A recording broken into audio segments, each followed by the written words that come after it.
Une motion portant adjournement de la Chambre est réputée avoir été présentée et appuyée. En conséquence, la question est la suivante.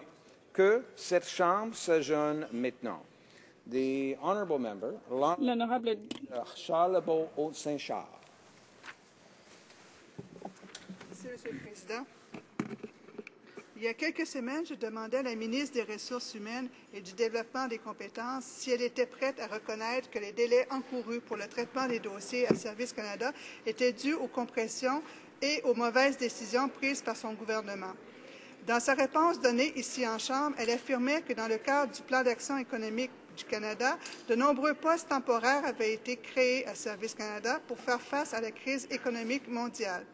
Elle ajoutait que comme le taux de chômage était en baisse, ces emplois n'étaient plus nécessaires. À toute fin pratique, les Canadiens ayant droit de Service Canada, comme par exemple pour obtenir leur prestation d'assurance-emploi, devaient être en mesure de faire leur dossier, de voir leur dossier traité dans un délai raisonnable.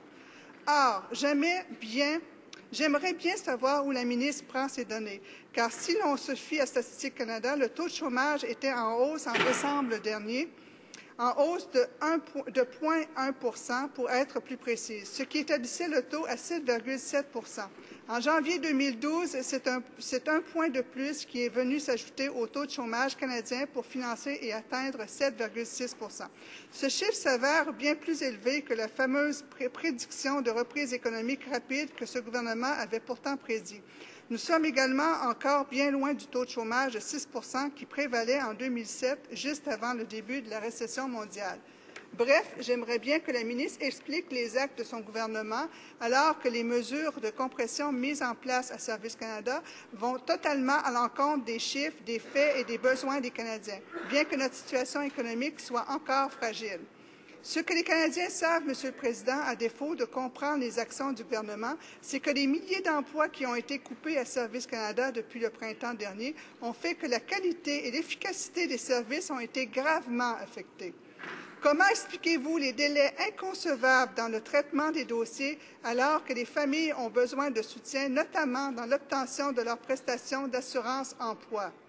Devons-nous rappeler à ce gouvernement que les Canadiens payent à même leur impôt pour ces services et que lorsqu'ils cotisent à un régime d'assurance-emploi, ils s'attendent à pouvoir y avoir accès lorsqu'ils en ont besoin? À titre d'exemple, un citoyen de ma région qui travaille pour SNC-Lavalin doit recevoir du chômage chaque année lorsque vient l'hiver, car c'est dans la nature de son emploi. Il a fait sa demande de prestation le 28 novembre dernier. Il a finalement reçu sa prestation d'assurance-emploi le 24 février 2012, ce qui équivaut à un délai de près de 3 mois.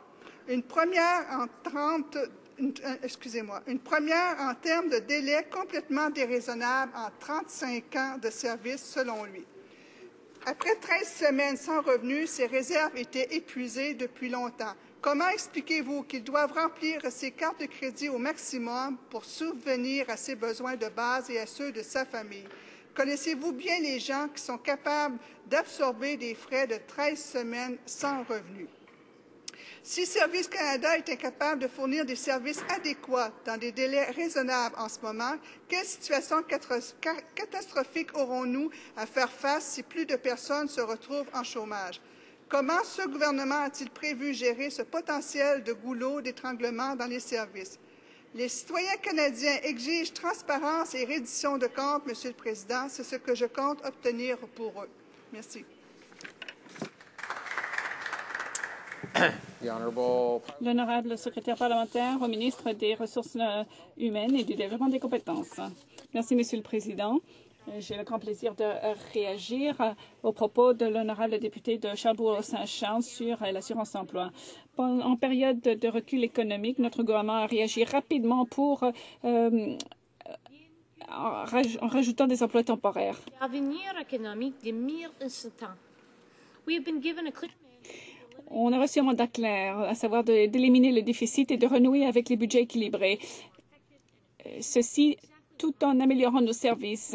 C'est ce que veulent mes commettants de Simcoe Gray. Nous avons annoncé le 19 août 2011 que Service Canada continuerait de moderniser ses systèmes en favorisant l'automatisation des demandes de façon que 44% des demandes puissent être présentées de façon, enfin, pour passer le nombre de demandes pleinement automatisées de 44 à 70%. Nous avons également misé donc sur un modèle d'affaires automatisé, d'imagerie de documents, ceci afin que les dossiers puissent être traités de façon plus efficace.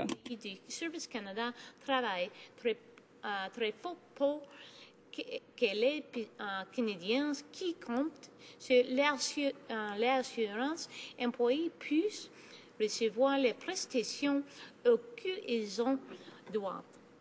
En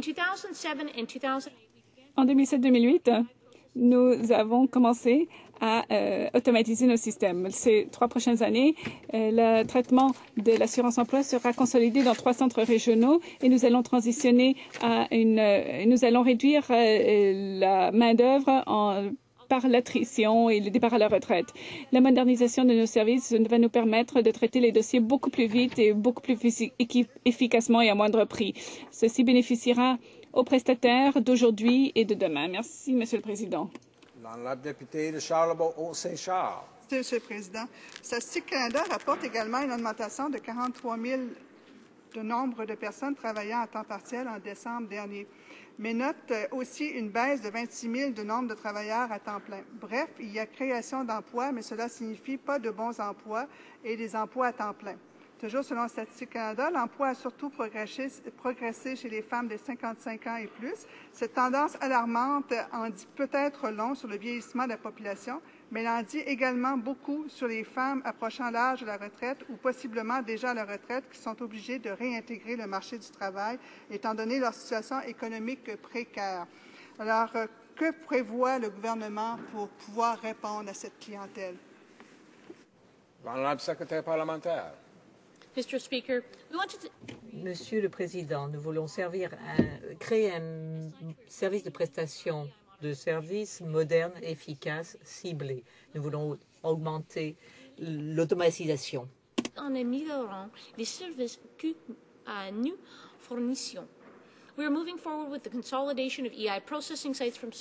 Nous allons de l'avant et nous comptons consolider les centres de traitement de l'assurance emploi avec la création de centres d'appel qui vont mieux traiter les demandes. Nous avons recruté et fait passer des employés à temps partiel à temps plein. Nous créons un système plus efficace, plus rapide au service de tous les Canadiens et de Canadiennes comme ils le souhaitent.